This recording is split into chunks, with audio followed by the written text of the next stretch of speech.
मलहरा पहुंच मार्ग दलदल में तब्दील होने से एक गर्भवती महिला को 6 किलोमीटर रास्ता पैदल तय करना पड़ा। इसके बाद से उसे अस्पताल में प्रसव सेवाएं उपलब्ध हो सकी।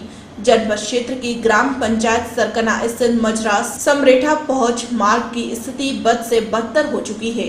हाल ही में हुई बारिश के चलते यह रास्ता तालाब का रूप ले चुका है। ऐसी स्थिति में समरेठा से सरकना मुख्य मार्ग तक करीब 6 किलोमीटर सड़क जरा सी बरसात होने पर दलदल में तब्दील हो जाती है।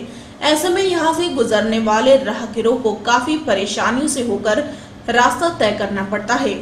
एक सैकड़ा से अधिक ग्रामीण महिला पुरुषों में विगत 11 अगस्त को बड़ा मलहरा तहसील मुख्यालय पर जाकर यह मार्ग मुख्यमंत्री ग्राम सड़क योजनाओं में जोड़ने की मांग उठाई थी। साथ ही तहसीलदार त्रिलोक सिंह पोसाम के समक्ष समस्याएं रखी थी। इसके बाद एसडीएम के नाम पर एक ज्ञापन सौंपकर इस मार्ग की तत्कालीन व्यवस्था बनाने की मांग की थी। गांव में राजेश यादव की पत्नी संध्या को प्रस्ताव पीड़ा होने पर जननी एक्सप्रेस वाहन की मदद लेने कई बार कॉल सेंटर फोन लगाने के बाद भी सुविधा उपलब्ध न हो सकी। जब पीड़ा ज्यादा बढ़ने लगी तब उसे इस तालाब नुमा रास्ते से करीब 6 किलोमीटर रास्ता तय करना पड़ा। गर्भवती महिला को मुख्य मार्ग तक पैदल पहुंचकर एक ऑटो की मदद लेकर अस्पताल पहुंचाया जा सका। हमारे गांव के लिए रोड की इतनी विशेष समस्या है कि किसी भी तरफ से कोई भी वाहन निकल नहीं सकता है। और वहां गए हम लोग तो तलैया में गाड़ी डूब गई। अस्पताल में बस 2 ही मिनट रुके और डिलीवरी होगी। और जैसे कि अगर 2-4-10 मिनट और लगते हैं यहाँ पर तो लगता है तो कुछ भी हो सकता था। Bureau report, search story.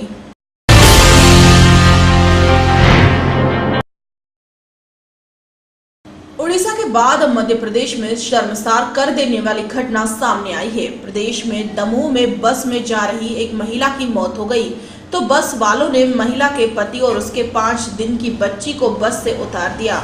दरअसल 5 दिन पहले बच्ची के जन्म के बाद से मल्लीबाई नाम की महिला की तबीयत खराब हो गई थी, जिसे इलाज के लिए पति राम सिंह उसे दमोह ले जा रहा था, लेकिन रास्ते में ही बस में उसकी मौत हो गई। बस वाले ने रास्ते में जंगली इलाके में सबको उतार दिया था। इस तरह इस हालत में नहीं वो बुलाया था बोलेरो बुला भाई फिर के बाद उतार नहीं कोई भी वाहन वो 2 घंटे तक ऐसे ही बारिश में भीगते रहे। 5 दिन की बच्ची थी साथ में। बोलेरो पहुंची जब के बाद में हम उन्हें भी ये चक्कर लो उतार लो। पैसेंजर भी कह रही थी भाई साहब उतार लो। अब हम लोग क्या कर सकते हैं उसके लिए बताओ आप। बोलेरो भी करवाई, बोलेरो में अपन जा कही कि बोलेरो आ गई, बोलेरो में ले जाओ। उनने भी कही कि भैया हमें 2500 नहीं देने, हमने 2000 देने। अपन ने 2000 में बात करवाई। ये तई से बोलेरो गई थी। बहुत देर तक रोड पर पत्नी के शव के साथ राम सिंह खड़ा रहा। तब जाकर एक बाइक सवार वकील वहां से गुजरा और उन्होंने पुलिस को सूचना दी, लेकिन पुलिस वाले भी नाम पता पूछकर चले गए, लेकिन कोई मदद नहीं की। पुलिस वालों से मदद न मिलने के बाद वकील ने एम्बुलेंस का इंतजाम किया और शव को गाँव भेजा। चला कि कोई बस से जा रही थी, उसमें एक्सपायर हो गई तो बस वाले ने वहीं फुटपाथ पे छोड़ के निकल गया। और करीब वो आध घंटे से वहाँ पे पड़े हुए थे, उनकी कोई मदद नहीं कर रहा था। फिर हम लोगों ने उनसे पूछा, जब उन्होंने बताया अपना, तो हम लोगों ने एम्बुलेंस बुला के प्राइवेट वाहन से उनको अपने यथावत स्थान बुला कर भेजा और 100 डायल से लगाया तो पुलिस आई थी, लेकिन पुलिस ने कोई उनकी व्यवस्था नहीं की। जो वहाँ का दृश्य था वो इतना करुणामय था कि एक तरफ उसकी छोटी बच्ची रो रही थी, उसकी जो दादी थी वो रो रही थी और जो महिला का पति था वो भी बिलख रहा था। वहाँ मध्य प्रदेश की पुलिस और बस वाले ने जिस तरीके से एक मजबूर इंसान के साथ बेरुखी दिखाई वो झकझोर कर देने वाली है। बस वाले ने बस में सवार लोग पुलिस वालों का फर्ज बनता था कि किसी तरह से इंतजाम करके शव को उसके घर पहुंचवाते, लेकिन इन तमाम लोगों ने फर्ज से पल्ला झाड़ दिया। ये ठीक उसी तरह का वाक्य है जो 2 दिन पहले उड़ीसा में हुआ था। देखिए कि ये चैनपुरा के पास की घटना है। वहाँ पे हमने मौके पे तस्दीक किया था तो हमारे इलाके की घटना नहीं पाई गई। वो जो है नरसिंहगढ़ चौकी थाना दमोह देहात के अंतर्गत में पड़ती है। यदि हमारे इलाके में ऐसी अगर कोई घटना घटित होती तो हम कार्रवाई करते। अब दमोह देहात थाना क्षेत्र अंतर्गत की घटना है तो वो भी जो होगी उचित कार्रवाई करेंगे। दमोह से संजना सिंह की रिपोर्ट। कटनी शहर के आदर्श कॉलोनी में स्थित दाल मिल व्यवसायी वत्रा परिवार का प्राइवेट धर्म लोक अस्पताल की महिला डॉक्टर वर्षा वत्रा की लापरवाही से महिला की जान पर बनाई। मामला यह है कि धर्मलोक अस्पताल में शुक्रवार को मरीजों का फ्री चेकअप होता है।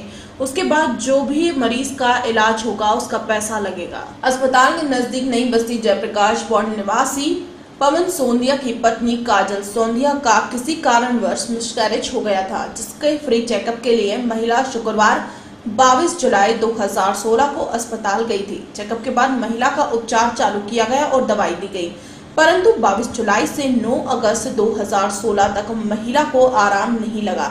तब धर्मलोक अस्पताल की महिला डॉक्टर ने 3,500 रुपए जमा कर सोनोग्राफी कर 9 अगस्त को डीएनसी कर दी, लेकिन डीएनसी के 12 दिन बाद भी उस महिला को पीड़ा होती रही, जबकि 3-4 दिन में यह पीड़ा खत्म होना चाहिए थी। जब महिला को आराम नहीं लगा तब महिला के पति पवन सोंधिया दूसरी महिला डॉक्टर नम्रता जायसवाल के यहाँ लेकर गए। डॉक्टर जायसवाल ने सोनोग्राफी कर 23 अगस्त को दोबारा डीएनसी करी। महिला के पति पवन सोंधिया ने धर्मलोक की महिला डॉक्टर से बात की, आपने सोनोग्राफी कर डीएनसी की तो आपने इतनी बड़ी लापरवाही क्यों की? डॉक्टर की बातचीत की रिकॉर्डिंग में सुने। डॉक्टर कहती है यह आम बात है, ऐसे बहुत से केस आते हैं। महिला के पति ने महिला डॉक्टर पर लापरवाही का आरोप लगाया, कहा कि उनकी लापरवाही से मेरी पत्नी कभी मां नहीं बन सकती। चोट लगेगी, बच्चेदानी फट जाती है, वो दूसरी कॉम्प्लिकेशन अलग हो जाती है। मैडम कहने का मतलब ये थोड़ा है बहुत कचरा होता है। मैडम थोड़ा बहुत नहीं है, थोड़ा बहुत नहीं। ये बताइए हम कर्जे लेके काम कर रहे हैं, अब आप बताइए। इसमें मैं कुछ नहीं कर सकती, मैंने जितना किया। तो मैडम तो क्या कहना है वो आप बताइए। आपको बता सकती हूँ कि मेरा, क्योंकि हमको तो उस चीज में हमको आपसे भी हमने पूछा, हमारी जो सासू माँ थी वो भी आई, उनने ही बोला कि भाई तो कोई प्रॉब्लम तो नहीं है, सिस्टर भी होंगे, हमने उनको भी दिखाया, कोई प्रॉब्लम तो नहीं है। तो ये सब चीज़ पीछे जितना हो सकता है उतना करेंगे। ब्लाइंड प्रोसीजर रहता है, ज़्यादा छेड़खानी करेंगे तो यूट्रस को भी चोट लगती है। और मैडम आज वो कर रही करेंगे, हमने किया क्यों किया? तो आज ये बताइए, आपने हमको खाना, वो 1.5 महीने से परेशान है, उसकी ब्लीडिंग रुक नहीं रही, रुकी और उसके बाद फिर हो रही। मतलब डीएनसी करवाने का क्या मतलब? डीएनसी का मतलब ये होता है ना कि आपका अवशेष ना बचना। डीएनसी के बाद भी होता है, बहुत सारा होता है ना, हमने पूछा भी था हमारे, और आज हमने जब चेक किया तो उसमें तो है ना मैडम। हाँ ठीक है, आप तो वही हमारा कहना है कि क्यों। और पोस्ट डीएनसी पोस्ट डिलीवरी होते हैं, ठीक है। आप पहले मरीज नहीं हो, ऐसे बहुत सारे आते हैं जो ठीक दवाइयाँ से ठीक होते हैं। ऐसा मैडम तो ये चेक करके आपको देंगे, सबसे बड़ी बात ये चेक बिना चेक आपको पैसे यहाँ पे लगते, हम लोग देते, हर चीज़ करते, लेकिन ये सब चीज़ें चेक करके ये अंधविश्वास में आप भी तुक्के मार के कि भाई ये दवाई है ये खा लो, ये तो ऐसा नहीं होता ना मैडम, सीधी सी बात है। मैडम आप ये बताइए, आप बात की थी, हमने पूरा तरीके से की थी। अब कभी ये रहता है कि बार बार आपको भी बोलो तो आप लोग भी परेशान होते। ये बताइए मैडम, ये तो कोई भी टैबलेट खाएंगे, कोई भी टैबलेट खाएंगे भी, ये सब चीज़ें होती है मैडम की, ये सब चीज़ें चेक करके ही अगर आप देते तो प्रॉब्लम नहीं होती। कहने का मतलब ये भी, अगर हम चलो ये भी खिला देते नहीं होता फिर आप फिर बोलते डीएनसी। धर्मलोक अस्पताल के प्रबंधन और डॉक्टर से बात करना चाहिए तो अस्पताल के रिसेप्शन से खबर आई कि डॉक्टर विजिट में है। शाम को अस्पताल के रिसेप्शन पर कॉल कर पुनः डॉक्टर और प्रबंधन से उनका कक्ष जानने की बात करनी चाहिए तो रटाया जवाब ही डॉक्टर विजिट पर है। इस बात से डॉक्टरों की लापरवाही से मानव जीवन को खतरा उत्पन्न हो रहा है और डॉक्टर फीस के नाम मोटी रकम लेकर मरीजों को लूट रहे हैं। हमारी वाइफ को थोड़ा सा मतलब पेट में जो प्रॉब्लम होती है बच्चे की, वो बच्चा खराब मिसकरेज हो गया था। मिसकरेज होने के कारण हमने डॉक्टर के पास गए 22 तारीख को, 22 जुलाई को हम गए तो उनसे पूछा कि मैडम ऐसी ऐसी समस्या है तो क्या करना है। तो उन्होंने बोला कि सोनोग्राफी होगी। तो सोनोग्राफी के पहले उन्होंने बोला कि भाई टैबलेट खा के आप देख लो, अगर टैबलेट से सही हो जाता है तो ठीक है, बाकी मेरे हिसाब से आप। मैंने बोला मैडम कि आप डीएनसी कर दो। उन्होंने बताया बोल डीएनसी नहीं करो अभी, पहले आप टैबलेट खा के देखो। टैबलेट खाने मतलब उन्होंने 15 से 20 दिन बिता दिए। 15-20 दिन बिताने के बाद उनने बाद में बोला कि सोनोग्राफी, जब हमारे फोर्स करने पर उन्होंने बोला कि सोनोग्राफी करना है। तो जब सोनोग्राफी करना तो हम फिर उन्होंने बोला ठीक है करवा लीजिए। तो उन्होंने जब बोला कि ठीक है करवा लीजिए तो हमने बोला ठीक है। तो सोनोग्राफी जस्ट दूसरे दिन उनकी डीएनसी हुई। सोनोग्राफी में बोले कि भाई कौन तारीख को डीएनसी हुई? डीएनसी की डेट यही जुलाई के ही बीच में हुई। तो उन्होंने बोला कि भाई करवा लीजिए आप, उसमें कुछ बच्चे के अवशेष बचे हुए हैं। तो अवशेष बचे हुए तो हमने बोला ठीक है मैडम कर दिए। जब करवाए उनसे पूरा जब होने के बाद उनसे पूछा कि मैडम कैसा है क्या है, तो उन्होंने बोला कि हमने अपनी तरफ से पूरा बिल्कुल बहुत अच्छे तरीके से कर दिया क्लीन, कोई प्रॉब्लम नहीं होगी।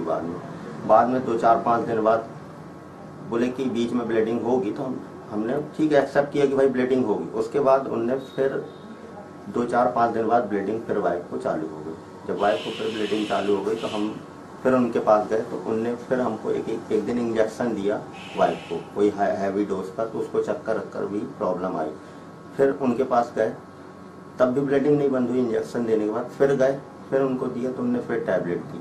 फिर टैबलेट देने के बाद फिर आराम नहीं मिला, फिर गए तो उनने हमको बता दिया कि हार्मोन डिस्टर्ब है। हार्मोन डिस्टर्ब है तो ऐसा तो मतलब कुछ चीज़ चेक करने के बाद ही पता चलती है, लेकिन उन्होंने चेक नहीं किया, बिना चेक किए उनने बोल दिया कि हार्मोन डिस्टर्ब है। हार्मोन डिस्टर्ब है तो उनकी टैबलेट दी। जब हमने दूसरे डॉक्टर, हमको डाउट हुआ तो हम दूसरे डॉक्टर के पास गए, नम्रता जायसवाल मैडम के पास। वहाँ गए तो उनसे जब चेक किया तो उनने ब्लड टेस्ट किया हार्मोन्स का और ये सब चीज़ों का, और प्लस उनने बोला सोनोग्राफी के लिए। जब ब्लड टेस्ट और सोनोग्राफी किया तो उसमें फिर से बच्चे के अवशेष बचे हुए निकले।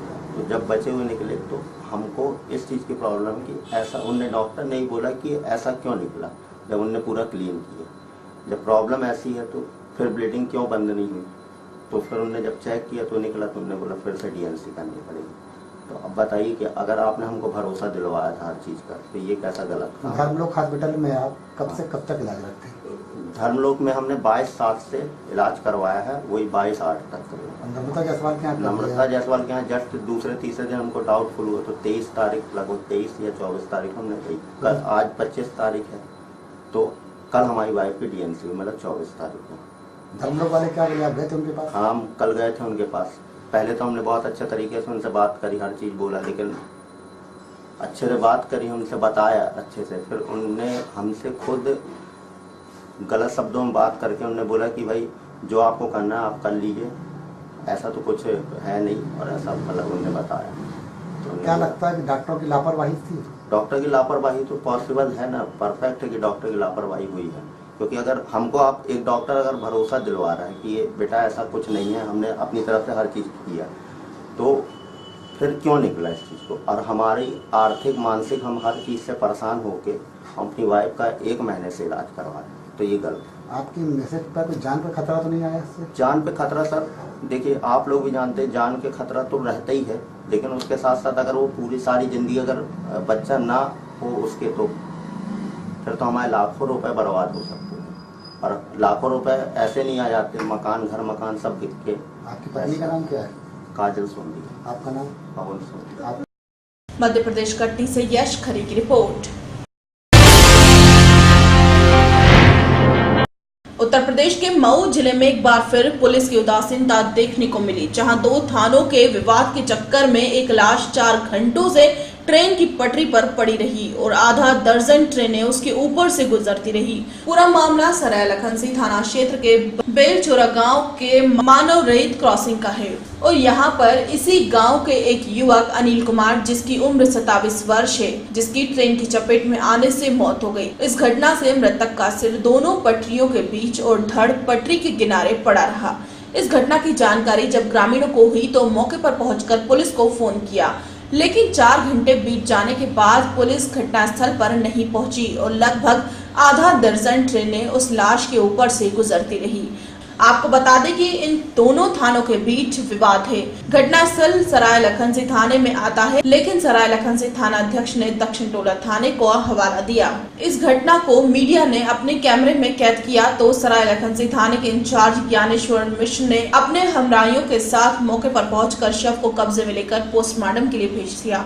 इन दोनों थानों के विवाद में एक लाश का मजाक बनता रहा और आधा दर्जन ट्रेनें इस लाश के ऊपर से गुजरती रही। इससे आक्रोशित ग्रामीणों ने पुलिस प्रशासन के खिलाफ जमकर नारेबाजी की।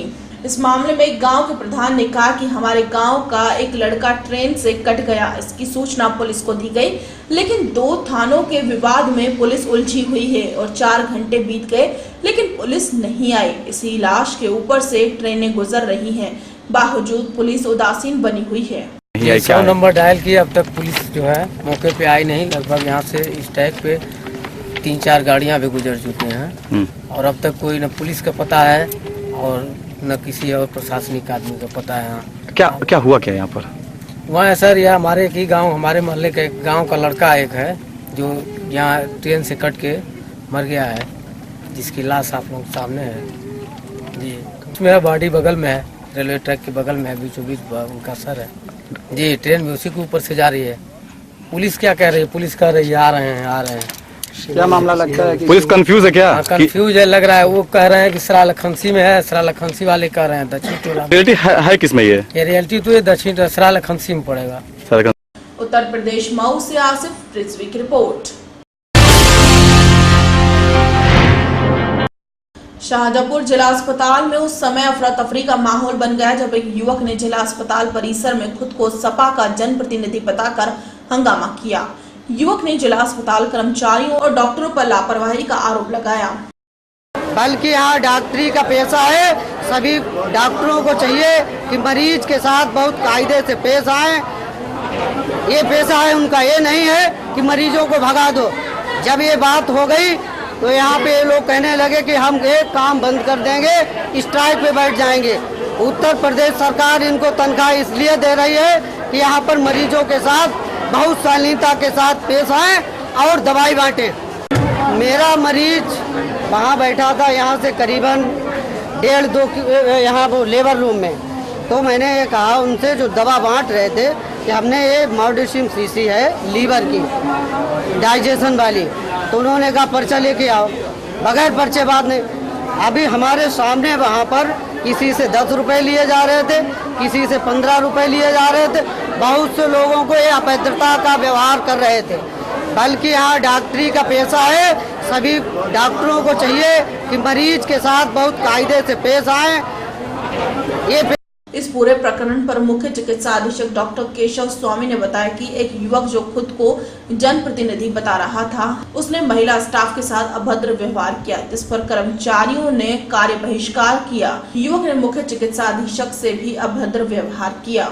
मुख्य चिकित्सक अधीक्षक ने पुलिस को सूचना दी। पुलिस ने मौके पर पहुंचकर युवक और स्टाफ से बात करके मामला शांत किया, जिसके बाद कर्मचारियों ने औषधि वितरण करना शुरू कर दिया। ये आदमी सुबह आया था मेरे पास, 4 पर्चे बनवा, ना इसमें किसी डॉक्टर को दिखाया ना कुछ दिखाया। पहले आके मुझसे बदतमीजी करी, बड़ी बेहूदगी से बात करी। फिर मैंने इसे कहा, मैंने तुम आगे चले जाओ, ये प्रतिनिधि मैंने होंगे आप प्रतिनिधि, मुझे तो जानता नहीं आपको। पहले आप क्यों नहीं जानते मुझे? मतलब ये वो इस तरह से बात कर रहे थे, वो गवर्नर लगा हुआ है और मैं हर आदमी का चेहरा पहचानता हूँ, हर आदमी को भी जानता हूँ। मुझसे बदतमीजी से बात कर रहा है। उसके बाद खैर मैंने उसके काम के लिए उसको पर्चे पे लिख भी दिया कि फलाने डॉक्टर दिखा लीजिए। वहाँ जाकर उसने बजाय डॉक्टर दिखाने का वहाँ बदतमीजी और करी। पहले डॉक्टर से बदतमीजी करी, फिर स्टाफ से बदतमीजी करी वहाँ जाके। और लड़की इंटर्न बैठी हुई है, दवाई बांट रही है। वो अगर उससे पूछ रही है कि पर्चा दिखा दीजिए कौन सी दवाई है जरा हम देख लें, तो उसको पर्चा दिखाने में क्या इतराज़ था? वहाँ उनसे बदतमीजी से बात कर रहा है और स्टाफ से बदतमीजी से बात कर रहा है। मतलब यही समझ नहीं आया कि ये लोग चाहते क्या है। उत्तर प्रदेश शाहजहांपुर से मौसम खान की रिपोर्ट।